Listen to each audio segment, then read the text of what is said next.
Hello, ladies and gentlemen, and welcome to another episode of the Daily Friend Show. I'm your host, Nicholas Lorimer. Today, I'm joined by Mr. Michael Morris. Michael, how are you, sir? Very well, thank you indeed. Thank you. I hope you are Very too. good to have you with us. Yeah, Excellent. Storm chaos aside, we seem to be having this intermittent splash of rain in Joburg. Nice. And there's lots Beautifully of ominous sunny. thunder in the background.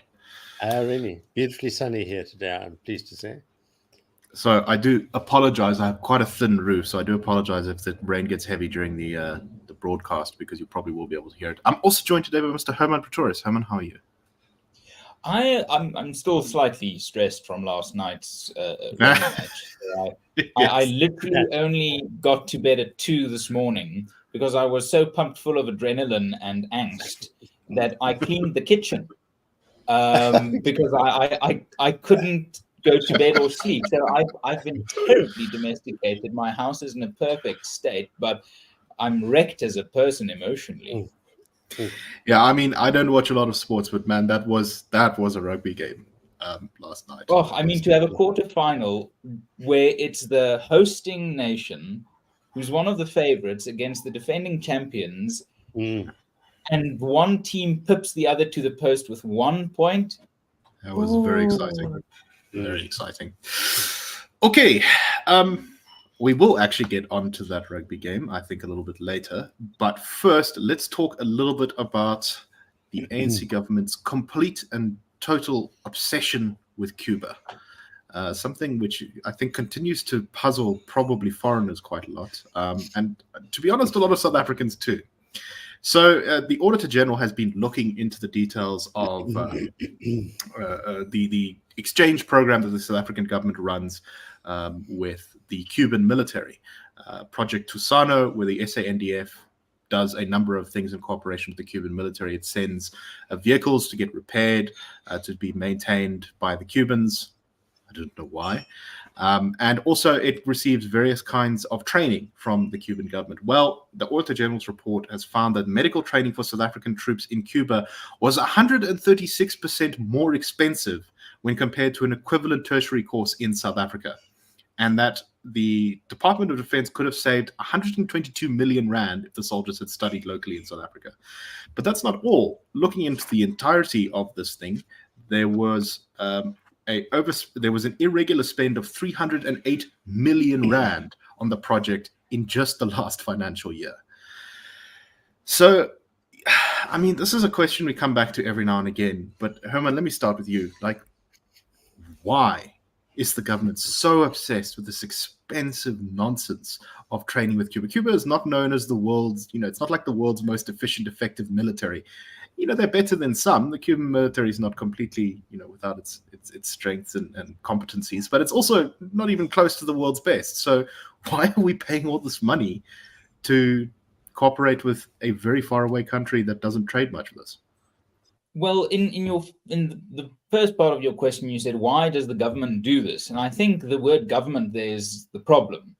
The ANC sees itself as a government secondary to its liberation revolutionary identity quite often. And we see this perhaps most clearly in foreign policy, ironically, where the ANC is living in a world that no longer exists, where they are part of a global workers' revolution, where they are part of the national democratic revolution, where there's this idea that there's this global fraternity of liberators to whom the ANC belong. You see it in their siding with Hamas against Israel. You see it in the all but in name siding with Russia in the Ukrainian conflict. And you see it with this bizarre and perverse and expensive relationship that the South African government has had with Cuba for many, many years. So in a weird way,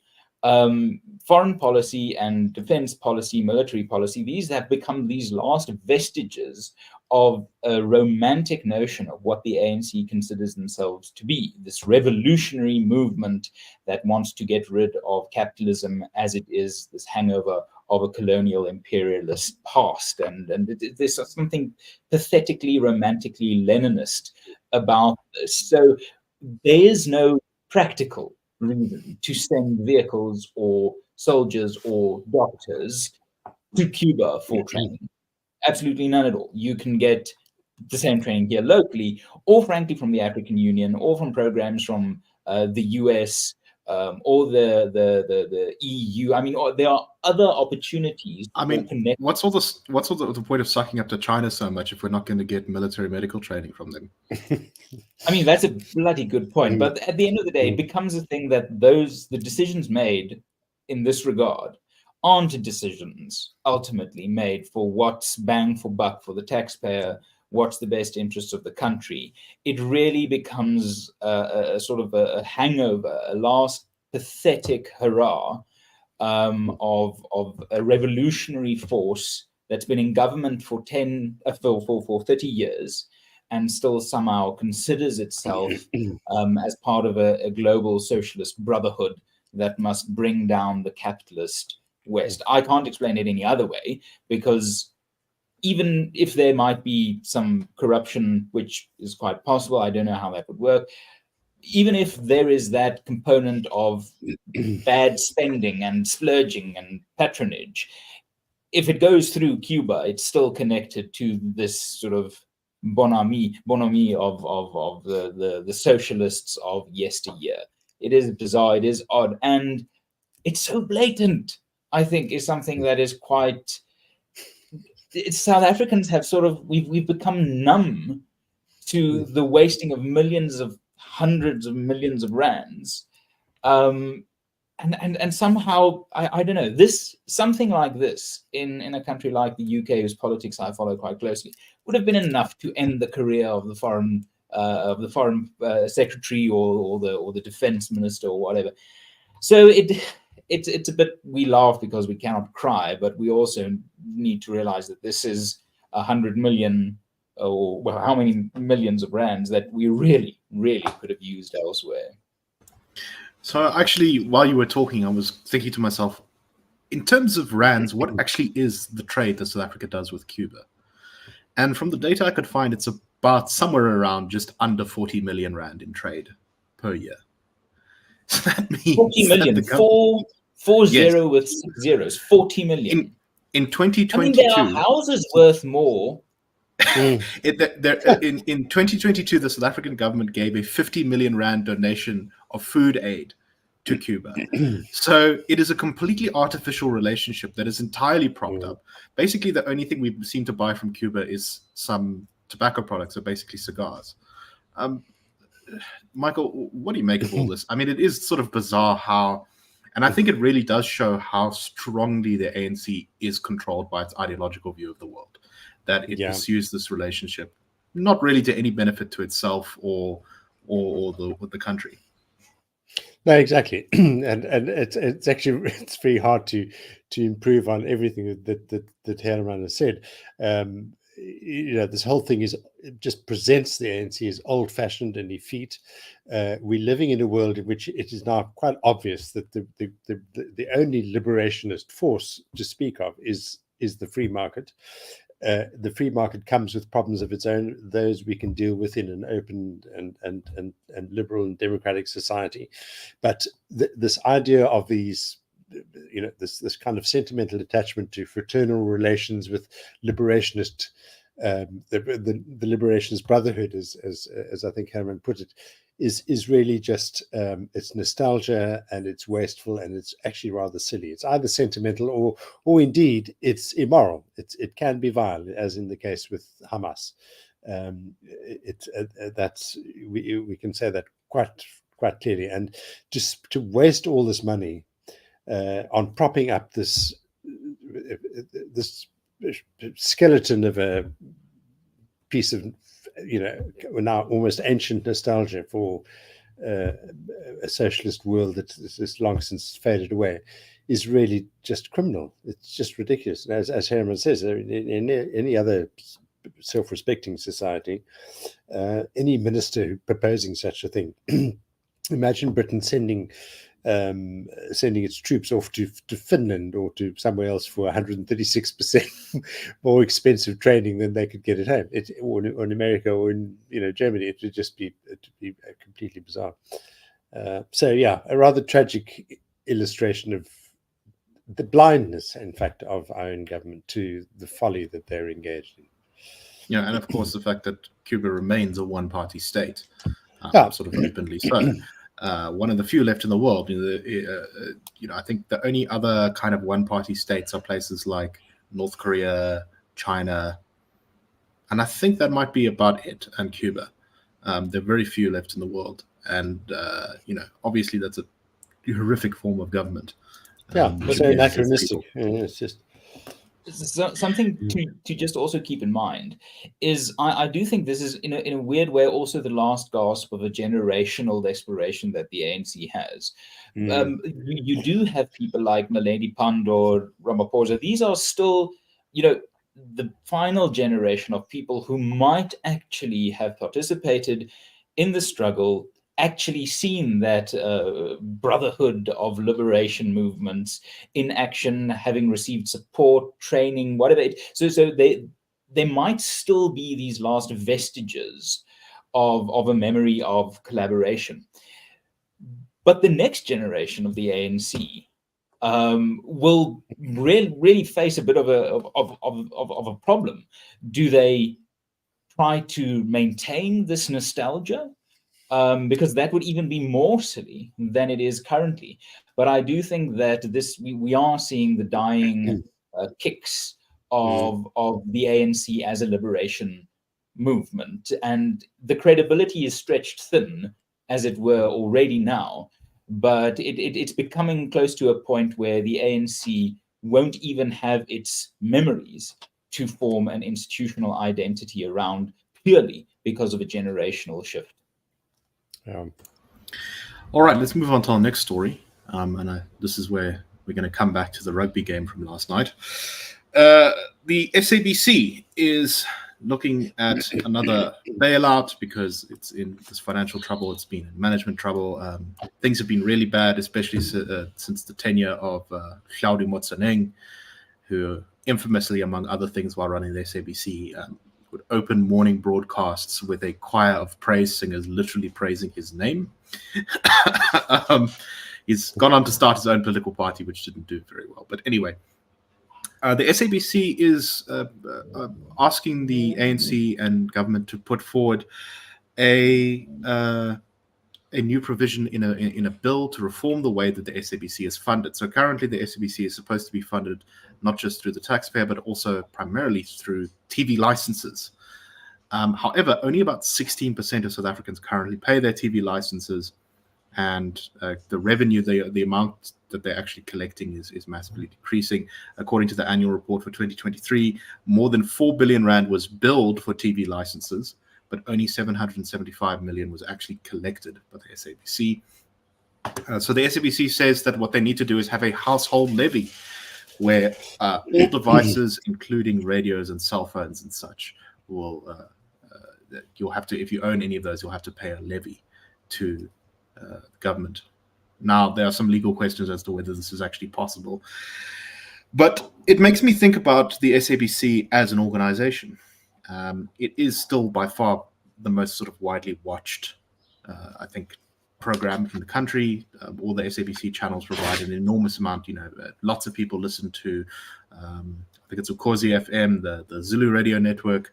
SABC 1 and 2 are some of the most watched channels in the country, especially by very poor people.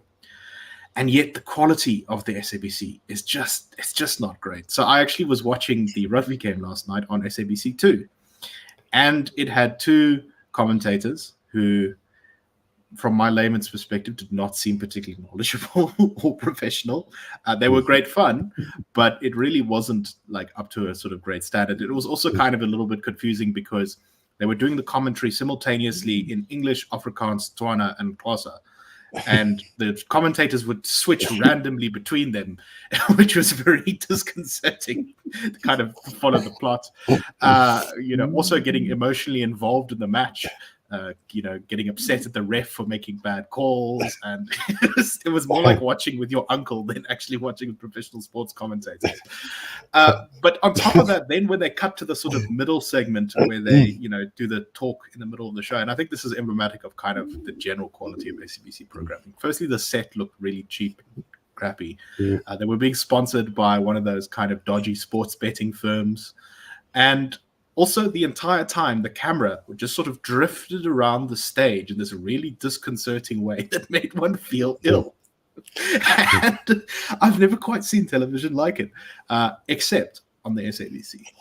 So, Michael, I'm very critical of the SABC. I think that it's generally being used to kind of help prop up the sort of propaganda narratives, firstly of the national government, but now also of this government as well. And also, it's just not like great quality, as I was saying. And yet, at the same time, it continues to be the sort of only option for millions and millions of people around the country. That being said, if you do even go to some of the poorer townships in the country, you will see a lot of shacks with satellite dishes. So I think that suggests that people are desperate to get away from the SABC. But I don't know. What do you make of this? Like, should we have a public broadcaster? How do we fix it? What do you think we need to do here? Gosh, I mean, I think it's certainly a very big topic. There's a phrase that you used in our chat before the show, which I thought was excellent, and I thought that you might forget to use it, so I'm going to remind you of it. Where you referred to the commentary last evening was it the quarterfinal game? Forgive me, I'm not a great rugby fan. Where you said it was accidentally brilliant, and that's really the problem. Is that where there is brilliance, it's accidental, and it's not. It's what we require is a public broadcaster if we can have one, and maybe that's a separate debate. I think it's probably in this country probably quite a good thing, but we need it to be not accidentally brilliant. It's got to be good consistently, and to do that, I think it's got to have a very clear separation from the government, from the state. There were elements actually of the old SABC that possessed exactly these things. I just think of the whole question of music. I know there were perhaps not really a good example. There were some singers and bands maybe who were banned and kept off, but within that there were these instances of excellence and people who were really employed to do their job because they were really good at it. They were archivists and musicologists. I'm thinking principally of classical music, which is why I was distracted briefly there. But certainly in the pop music field, I think there were some bands and some singers who might have been banned because they were singing things that were considered subversive. But it's not. It shouldn't be rocket science. It's simply a question of employing the right people on merit. You have good journalists. You have a clear, very, very clear code of conduct. We are separate from the state. Constant accountability. Very good board that holds them to those standards. I think it is a very important service for people who are listening in South Africa's vernacular languages, and that's all of them. I think it's probably one of the few places where these languages do have a chance of being listened to and developing and being part of everyday life, given the sort of quite domineering sort of hegemony of English in every other sphere. But this is one place where a lot of creativity can be employed to develop the languages and give people a sense of their language as something that is acknowledged and part of their sort of daily life. But if it's going to be merely accidentally brilliant now and then, that's not going to be sufficient. And so coming back to the story that triggered this discussion, the one thing you don't want to do is to antagonize the people who you are meant to be serving, and that is to try and compel them by whatever means to spend money that they don't think is worth spending. So there needs to be thorough reform, and perhaps at that point come to the country and say, do you think we're worth keeping, and how would you be prepared to help us do that? But yeah, simply trying to impose a new tax is a non-starter, I think. No, I think that's exactly right. As pointed out by opposition parties, it would be yet another sort of cost of living expense, which right now people are I think, really feeling. Herman, what do you make of this? I mean, what's your thoughts on the SABC? I do see the value in it. It's going to be difficult to have a commercially viable like vendor, language station until the country's in a much better economic space. And yet, we do have the government does have a constitutional duty to protect all 12 official languages. I mean, obviously they can't on radio protect sign language, but what do you make of this? Yeah, no, I think on this point I might be a bit more libertarian, in the sense that I can't really see what the point of the SABC is. I think that it is a 20th century product. It is a descendant of the BBC that was part of a network of media that needed to connect an empire and ensure that information spread could be thorough. And the government and the state was at that point the only viable body to implement such a structure. So it sort of, and it had its war purposes, especially I think, during the Second World War, the voice of the empire around the world to get people onto the same page, maintain a spirit of positivity, morale, defiance. So I think it is, to my mind, more a museum piece than a practical component. I don't think we have to scrap it overnight, but I just think I don't see the problem to which a state-run broadcaster is a solution. In many ways, it is just an opportunity for patronage and graft and propaganda. Now, I will caveat what I am saying to some extent. I do think that we are dealing with a country of some extensive societal disintegration. Families are,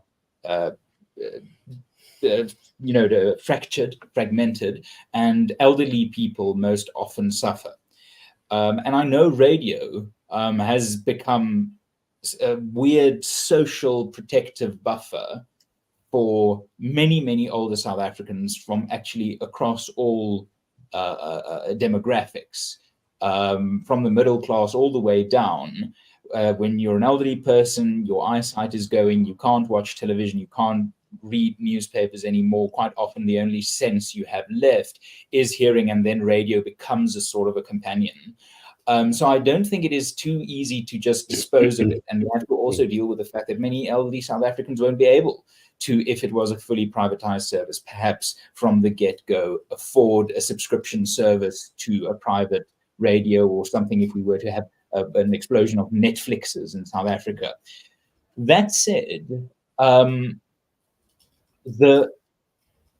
can't see why that burden of, let's call it subsidized media or subsidized broadcast for a societal good, can't be picked up through an obligation to private companies were they to compete in the market.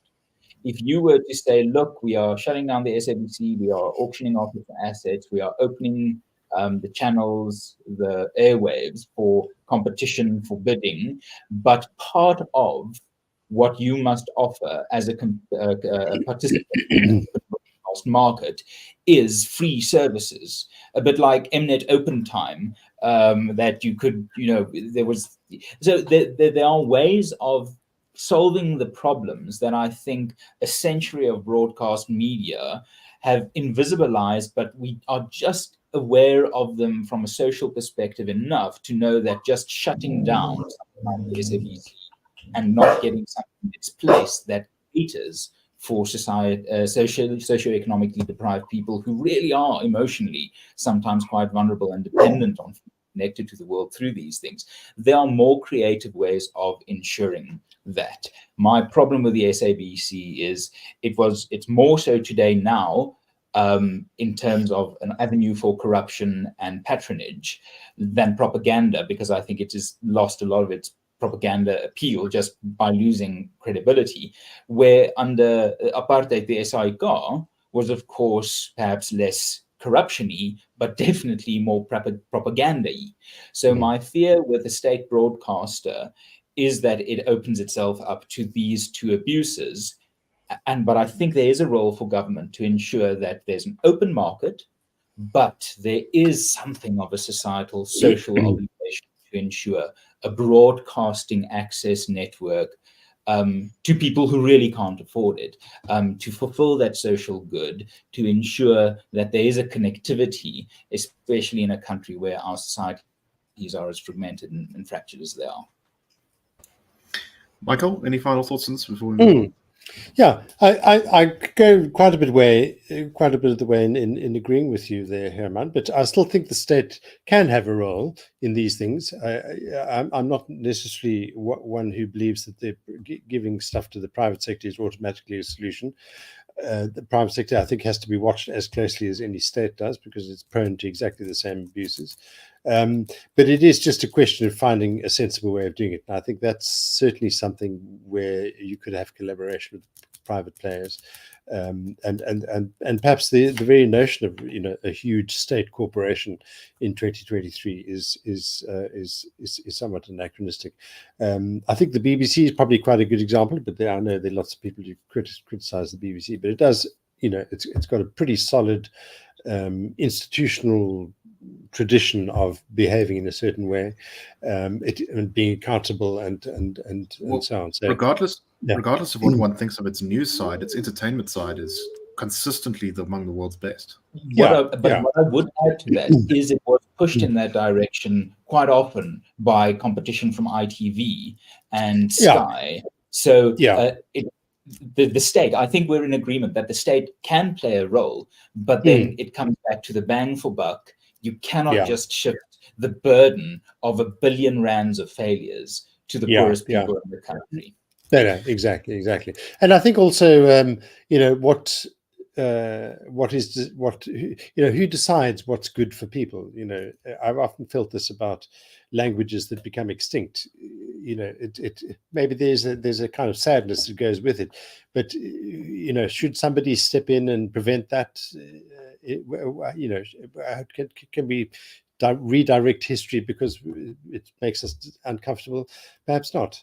So actually, on that last point, just before we move on, I actually agree with you, but my sort of support reason for why the SABC should exist is that the government does, as I say, have a constitutional duty to protect those 12 official languages. Even though I think that we shouldn't have 12 official languages, we should have like 4 and then a bunch of recognized minority languages or something like that. But that burden could be shouldered differently. It possibly can be. In the long term, possibly, but right now I'm not sure about that. Anyway, we've gone very long on this one, but it is an interesting discussion. So I think based on the SABC's in the news, we shall have to come back to it. Very briefly, let's go into our last story for today. Government Employees Pension Fund, which is Africa's largest pool of retirement savings, says that it's going to start looking at using its 2.7 trillion rand in assets to push for transformation in the financial sector.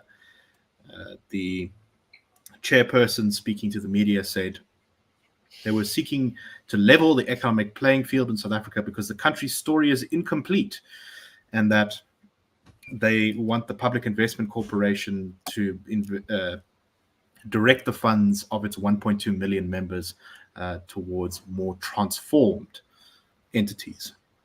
The chairperson said, quote, "We are saying it is important that we should leverage the strength and the might we have as a fund. The majority of our members are Black people, government employees and pensioners. Let us use the size of the fund to ensure that in the companies and industries that the PIC invests, we should seek investments that endorse the transformation that I'm talking about, in particular the financial services sector." Well, he did go on to then become a lot more bellicose in saying, "We're not withdrawing from working with untransformed asset managers or investing in companies that don't advance BE, but we're not ruling out withdrawing from these companies if they don't begin working with us to transform the racial makeup of the economy." Briefly, Herman, your thoughts? I think what's interesting to me is there's a tremor of nervousness running through many of these entities. You see it now here. You see it with the Black Business Council coming out gunning for the IRR a week ago.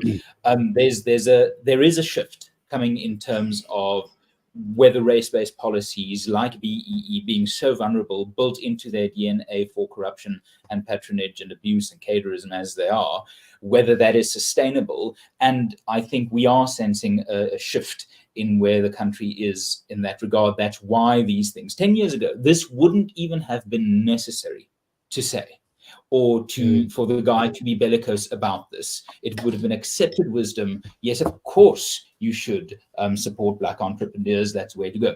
The problem, however, is that reality has come a biting, where people understand that where we free market capitalists are often accused of seeking trickle-down economic upliftment, where we say make the life of the rich easier and they will make the lives of their, coterie of serfs easier, where that's a parody of what the free market is, where it gives the opportunity, whether you are rich or poor, to participate to the best extent of your judgment. This is a perverse trickle-down economic transformation, where you can isolate a politically connected elite that share a race with many, many poor people in South Africa. But because they share that race, not because they're having a tough life, they will be benefited. And somehow by creating a billionaire here, a few thousand people will benefit and suddenly be less malnourished. The trickle-down socioeconomic upliftment is perverse, but it's ending. That's exactly what's so crazy about this. It's saying, here are mostly Black middle-class people, and we are going to take their retirement savings and use them to prop up super wealthy Black asset managers. I mean, Michael, any thoughts on this before we close up? No, exactly. It's exactly that. And the irony is, when they talk about a transformed economy, we understand perfectly well, and as I think, as Hermann says, increasing numbers of South Africans do too, that it's an economy that's growing, that's got more jobs, that has greater access for people to participate and so on. That is what a transformed economy is. It's not an economy that is shackled by or hamstrung by all kinds of dictates on race and localization and whatever else it might be the government comes up with.